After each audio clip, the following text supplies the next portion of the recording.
હર હર મહાદેવ. કેમ છો બધા? મજામાં જશો? બહુ ટાઈમ પછી આપણે યુટ્યુબમાં પાછી એન્ટ્રી મારી નાખીએ છીએ.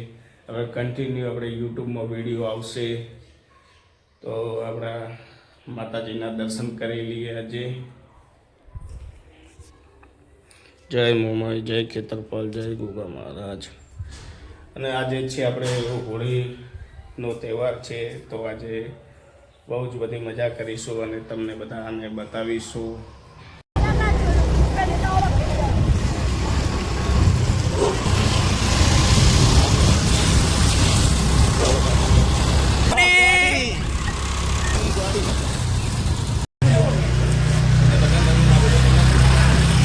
તમારા ફ્રેન્ડ જોડે આવી ગયા છે રંજીતભાઈ. કેવું રહ્યું તમને આ હોળીનો કાર્યક્રમ? વાત મેલ દો બાકા ચીકી થઈ ગયા. આ બીજા મૂર્તિઓ આવી ગયા હે.